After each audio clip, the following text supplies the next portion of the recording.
Salut à toutes et à tous, bienvenue sur ma chaîne Ciné Série Galaxy, ça me fait plaisir de vous retrouver aujourd'hui pour ce nouveau film français qui sort sur Amazon Prime Video, et comme j'ai Amazon Prime Video, j'en ai profité. Je te veux, moi non plus, sur un scénario de Inès Reg et Kevin Debonne. Alors je vais pas vous mentir, j'avais pas à la base l'envie de regarder ce film, la bande-annonce ne m'avait pas du tout attiré. À la base, je suis pas le public, la cible pour ce genre de film. La promo ne m'a pas intéressé, la promo du film. Et le scénario, en tout cas le synopsis de base, c'est pas ce qui m'attirait le plus, une histoire d'amour entre deux meilleurs amis. Bon, voilà, c'est pas vraiment le style que j'aime.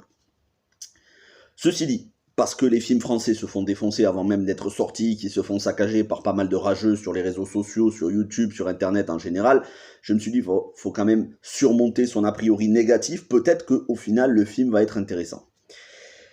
Donc j'ai fait l'effort de le regarder, en plus il n'est pas très long non plus, 1h30, 1h37, et au bout des 10 premières minutes, franchement j'ai failli décrocher, vraiment. Au bout des 10 premières minutes j'en pouvais plus, c'était assez insupportable pour moi, mais j'ai insisté, j'ai regardé le film jusqu'au bout, et je regrette pas, j'ai passé un très bon moment, j'ai rigolé à de nombreuses reprises, c'est un film très attachant, les comédiens sont tous très bons, il y en a certains qui sont excellents. Je pense notamment à Laurie Perret, qui est une humoriste, je crois que c'est un de ses premiers rôles, ou peut-être même son premier rôle au cinéma, et qui vraiment sort du lot, elle est excellente. Mais avant toute chose, le synopsis, et ensuite on en vient au point fort et point faible, le synopsis casting. Donc le synopsis, quel est-il? Eh bien on y suit Nina, qui est amoureuse, qui est la meilleure amie de son pote Dylan.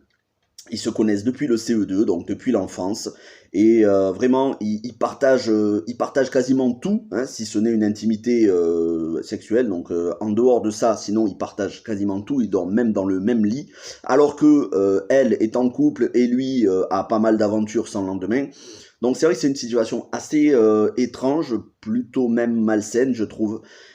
Et voilà, il y a un rapprochement petit à petit qui va se faire. En fait, tous les deux sont amoureux l'un de l'autre, mais à aucun moment ils ne voulaient se voir, se dire la vérité en face. Et le séjour de l'une chez l'autre va faire que voilà, l'enchaînement de situations va faire qu'à un moment donné, ils vont ouvrir les yeux et qu'ils vont s'apercevoir qu'ils sont réellement faits l'un pour l'autre et qu'ils veulent vivre ensemble, se marier, vieillir, avoir des enfants, bref, tout simplement vivre leur vie ensemble. Mais il va y avoir pas mal de rebondissements, il va y avoir des quiproquos, il va y avoir de la jalousie, il va y avoir de la compétition, puisque lui, bah, forcément, il sort avec d'autres filles, et elle, bah, elle est très jalouse, elle a des amis, elle a amené deux de ses amies filles, qui sont excellentes, vraiment, les personnages sont très bien écrits pour le coup, les deux copines sont peut-être même mieux écrits encore que le personnage principal, mais on va y revenir.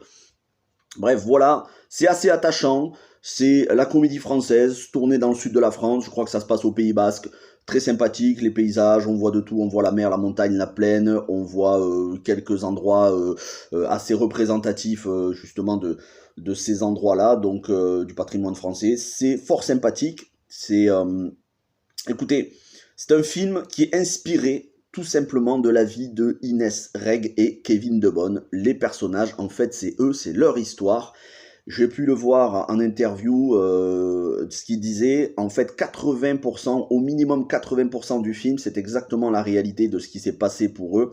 Et les 20% restants, ils ont un petit peu enjolivé, ils ont un petit peu changé certaines petites choses pour que ce soit un film. Mais sinon, voilà, plus de 80% du film, c'est la stricte réalité. Ce sont voilà, deux amis d'enfance qui ont fait leur vie ensemble. On voit la complicité des deux acteurs. Donc les deux acteurs, Inès Reg, qui est une humoriste, Kevin Debonne, dont je ne connais pas du tout la filmographie, franchement, je ne sais pas s'il est acteur, s'il est humoriste, mais bon, très sympathique aussi, complété par Laurie Perret et d'autres acteurs et actrices dont j'ai oublié le nom, tout simplement parce que il y en a pas mal, c'est des petites apparitions qu'ils font.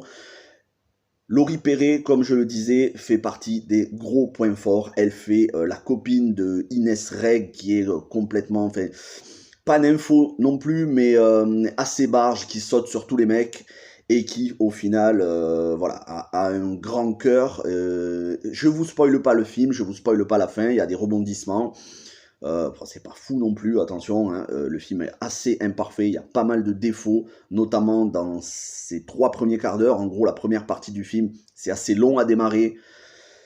On a pas mal de clichés qu'on a dans toutes les comédies françaises, mais ne vous attendez pas à une comédie du style La Bande à Fifi, c'est-à-dire Philippe Lachaud, Tarek Boudali, où il y a pas mal de gags, où on est plus sur de la comédie américaine. C'est pas exactement la même chose, et ne vous attendez pas non plus à des comédies françaises traditionnelles. Là, on est à mi-chemin entre les deux. C'est la comédie américaine, la comédie française qui fait penser à de la comédie américaine sentimentale. Voilà, ça fait penser à Du mari à tout prix, ça fait penser à des films des frères Farrelly, ça fait penser à des films produits par Judd Apatow, pour ceux qui connaissent un petit peu. Voilà, on est sur ce genre de film-là, c'est pas vulgaire. Après, oui, bien évidemment qu'il y a quelques gros mots, mais ça, comme dans toute comédie. Mais sinon, c'est pas vulgaire, à aucun moment c'est obscène, c'est tout public, il n'y a aucun souci sur ça. Les acteurs, ils prennent plaisir, on sent la complicité entre eux. Bon, ben déjà, forcément, parce que le couple d'acteurs stars, ils sont dans la vie réelle ensemble. Mais voilà, tous ceux qui gravitent autour sont à la fois hilarants par moments. Je pense notamment aux belles-mères, que ce soit la mère de l'une ou la mère de l'autre, qui sont complètement barges. Les copines aussi qui sont barges. Voilà, beaucoup de quiproquos, des situations, des gags, mais ça tombe pas tout le temps dans le ridicule. Parfois, oui, ça tombe dans le ridicule et le gênant, mais quand même pas en majorité. En majorité, ça reste agréable à voir, mais comme je vous dis, c'est surtout la première partie du film qui est longue à démarrer. Ensuite, la dernière partie est assez attendrissante, parce que c'est là où on va rentrer vraiment, à proprement parler, dans l'histoire d'amour, où ils s'avouent leurs sentiments, très touchant. Faut être sensible aux comédies françaises, bien évidemment. Moi, vous le savez, je défends les comédies françaises. Je fais pas partie des gens qui disent, en regardant juste une affiche, c'est de la merde, ça vaut rien. Non, moi, je suis pas comme ça, donc je peux pas juger un film si je l'ai pas vu. Tout simplement, je vous le recommande. Si vous avez Amazon Prime, ça vous prendra 1h30. Au moins, vous saurez si vous aimez le film ou pas. Bon, si vous n'avez pas Amazon Prime, je suis pas sûr je suis pas sûr qu'il faille prendre Amazon Prime juste pour ce film-là. Mais voilà, pour ce qui est de mon avis sur Je t'aime, moi non plus, non, Je te veux, moi non plus, c'est ça le titre du film.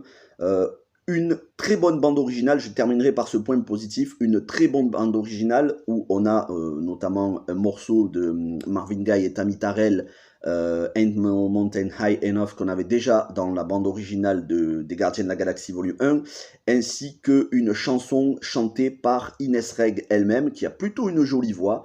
D'ailleurs, Inès Reg dans le film, je ne l'ai pas dit, mais Inès Reg est assez agréable. Par moments, elle est franchement agaçante, et par moments, elle est attachante. Donc, on oscille entre les deux. D'ailleurs, c'est un film qui oscille entre l'agacement et la gêne, et l'attachement et le fun. Voilà pour ce qui est de ce film. C'est une critique à chaud, je viens de terminer le film il y a environ 20 minutes, donc je vous donne mon avis. J'espère que ça vous donnera l'envie de regarder ce film, ou pas, tout simplement. Vous me dites dans les commentaires si vous avez aimé, si vous avez eu le film, si vous avez aimé cette critique. Si vous n'aimez pas le film, évitez dans les commentaires de me dire c'est de la merde, parce que les gros mots et ce genre de commentaires, je supprime. Donc restez poli, il n'y a aucun souci, si vous n'aimez pas, je comprends. Moi, je vous dis à très vite pour d'autres critiques de films, séries, probablement dans la journée pour Falcon et le Soldat de l'hiver, l'autre épisode. Et ce week-end, un ou deux autres films, on verra. En attendant, vous pourrez retrouver la critique intégrale de la Snyder Cut et une vidéo d'analyse sur les reports des films au cinéma que j'ai tourné hier. Allez-y, n'hésitez pas à aller voir. Moi, je vous dis à très bientôt. Passez une bonne journée. Prenez soin de vous et ciao tout le monde.